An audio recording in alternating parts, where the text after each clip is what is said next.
Vamos lá, então. Caião, qual a diferença das frases de Jesus em Lucas, que diz, em Lucas e em Marcos, ele compara os dois evangelhos, tá?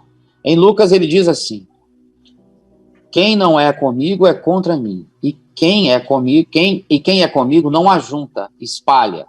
Mas em Marcos ele diz... Não, a frase quem comigo não ajunta, espalha. Isso, espalha. Quem não é por mim é contra mim, quem comigo não ajunta, espalha. Exatamente. Mas em Essa Marcos é uma frase, e tem uma outra que é o oposto disso. Aí ele diz em Marcos, mas em Marcos diz, quem não é contra nós está ao nosso favor. Qual a diferença das frases de Jesus nessas duas citações, Caio? Bom, uma tem a ver com ele, Jesus, não é? Quem não é por ele é contra ele. Quem com ele não ajunta, espalha. Ele é o absoluto absoluto. Ele é o Senhor. Ele é o divisor de águas. Ele é aquele em quem todas as coisas convergem. Então, quem não é por ele... E o que é ser por ele? É ser crente? É virar cristão? É se batizar? É frequentar um lugar? A maioria das pessoas me ouvindo aqui fica pensando que ser por ele é isso. Mas, na realidade, isso é apenas fazer parte de uma agremiação religiosa. Quando ele diz quem não é por mim, é pelo Evangelho. É quem não adota a palavra que eu vivo, que eu sou e que eu encarno. Quem não é pelo perdão, vai ser pelo ódio. Quem não é pela fidelidade, será pela traição. Quem não é pela inclusão, é filho da exclusão. Quem não é pelo acolhimento, é filho do banimento. Quem não é pela misericórdia de Deus que acolhe pecadores, é aquele que traz juízos e ameaças. Então, ser por Jesus não é dizer, eu aceito, eu frequento uma igreja, eu dou um dízimo, isso aí até robô faz. Tem nada demais. Quando Jesus diz, quem não é contra mim, ele está falando daquele que se coloca em rota de antagonismo. Jesus diz, perdoe. O cara diz, isso é coisa de otário. Jesus diz, não se vingue. O cara diz, isso é coisa de fraco. Jesus diz, se te baterem numa face, aguenta o segundo tranco. Não parte para a ignorância.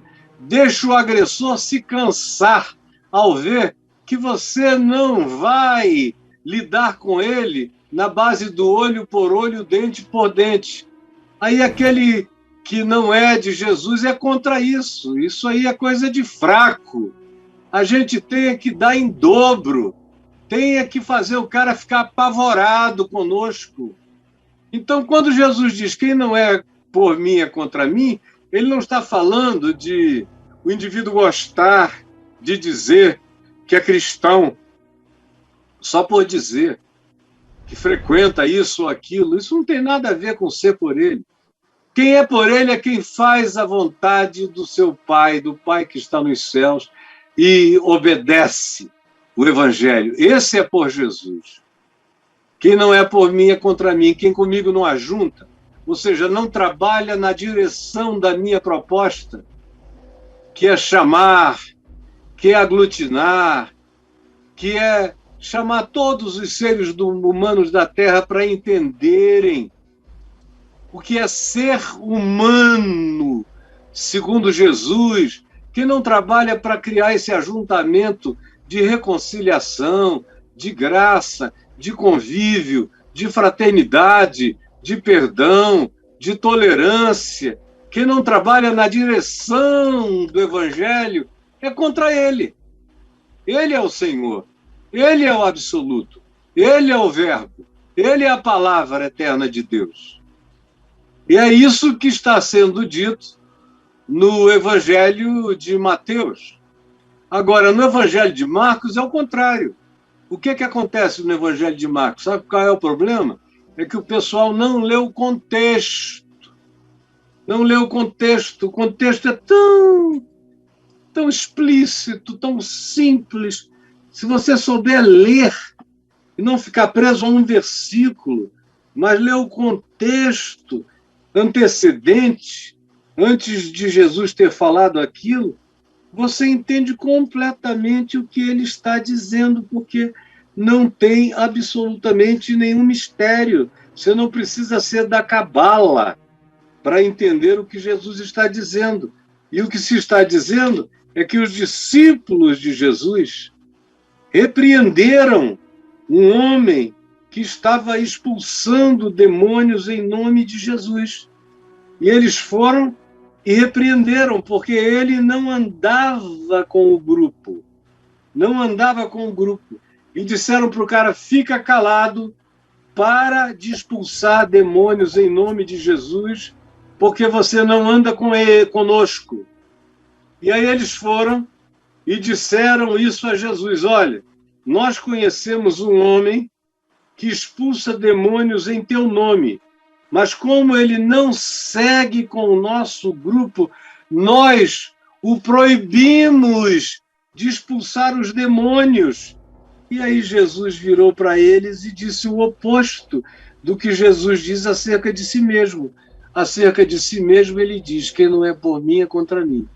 Quem comigo não ajunta, espalha. Acerca dos discípulos, acerca da igreja, a igreja não tem essa prerrogativa. Nenhuma. Nenhuma igreja local, nenhuma congregação, nenhum ajuntamento, nenhuma igreja é Deus. Nenhuma igreja é o absoluto de Deus. A igreja é um fenômeno humano, sociológico, geracional, político, que existe num dado contexto histórico, ambiental. Ela é um fenômeno humano, com influências divinas quando a palavra está sendo ensinada com verdade. Quando não está, é só um ajuntamento, um clube, uma torcida organizada que se organizou em torno de uma bandeira que carrega o nome de Jesus, mas não passa disso. E é a igreja que gostaria de ter a prerrogativa de ser como Jesus e de proibir, que é o que a igreja faz, ela anda proibindo, gente, esse pode, esse não pode, esse dá, esse não dá, esse aqui é um samaritano endemoniado, esse aqui a gente não pode ouvir, esse aí a nossa igreja não pode receber, esse aí está proibido de pregar aqui, esse aí expulsa demônios, eu reconheço, Satanás não gosta dele, eu reconheço, ele prega a palavra de Jesus, eu reconheço, mas ele não anda com o nosso grupo, ele não foi batizado no nosso batismo, ele não fala em línguas como a gente, ele não grita como a gente, ele não roda como a gente, ele não dá o dízimo como a gente, ele não faz as coisas que a nossa política interna, o nosso regimento da casa demanda. Então, já que ele não é como nós o proibimos, nós criamos obstáculo. Aí Jesus disse, não, vocês não entenderam. Vocês não têm nenhuma prerrogativa nessa perspectiva. Vocês não são o divisor de água. Vocês não são o absoluto de Deus no mundo, não são. E está aqui em Lucas, no capítulo 9, quando Jesus diz a eles, nós proibimos, porque ele não segue conosco. Mas Jesus lhes disse, verso 50, não o proibais, pois quem não é contra vocês, já é em favor de vocês. Vocês não são o absoluto de nada. Se não estiverem indo contra vocês, fiquem quietos. Deixem o cara ir. E aquela história de, se não fizer parte da nossa congregação, não tem nada a ver com Deus. É o espírito das seitas, querendo crescer já entre os apóstolos. Você veja como o espírito das bolhas e das seitas está presente na natureza humana, desde os primórdios da primeira comunidade apostólica de Jesus. Não tem ninguém, nenhum grupo que não sofra essa tentação. Eu me converti e fui convidar um pastor batista regular, uma denominação dos Estados Unidos que tem esse nome, Igreja Batista Regular. Traduziram para o Brasil assim, em português, Igreja Batista Regular, que nos Estados Unidos, regular, significa uma igreja média, equilibrada, regulada, ponderada. No Brasil ficou só Igreja Batista Regular, era uma igreja que estava dentro da régua, estava absolutamente dentro da régua do... O Braulio deu uma corrida ali em algum lugar, mas eu estou aqui firme e forte. Então, ficou com esse nome. Eu fui convidar um indivíduo para fazer parte comigo de uma cruzada evangelística que nós estávamos organizando, todas as igrejas de Manaus. E eu ia ser o pregador. Eu fui chamar e ele me ouviu, falou: o senhor sabe que eu tenho muito respeito, aliás, eu era um rapaz de 19 anos, você sabe que eu tenho um grande respeito por você, eu não duvido da sua conversão, é uma coisa linda. Agora, eu não posso fazer parte desse evento com você, porque vocês não são filhos de Deus. Vocês só são família de Deus. É uma categoria, uma espécie de parentela de Deus. Agora, família nuclear de Deus, com DNA de Deus, só nós, batistas, que temos um caminho marcado pelo rastro de sangue. E aí eles tentavam fazer uma leitura retroativa de todos aqueles que, por causa da fé anabatista ou batista, ou até por causa do batismo por imersão, ou por doutrinas batistas, que tinham sofrido danos ou perseguições, esses eram os verdadeiros apóstolos da igreja genuína, da família, da casa de Deus, dos filhos de Deus. Ele disse, você é um homem de Deus. É uma pena que você não seja batista regular, porque eu não posso fazer parte da sua cruzada, vou ouvir a mensagem na televisão, porque eu sei que você prega o evangelho, mas eu não vou participar. Ou seja, o que esse cara me contou? Que ele e a igreja dele estão para o evangelho tanto quanto Jesus está como significado absoluto para o evangelho e para a vida.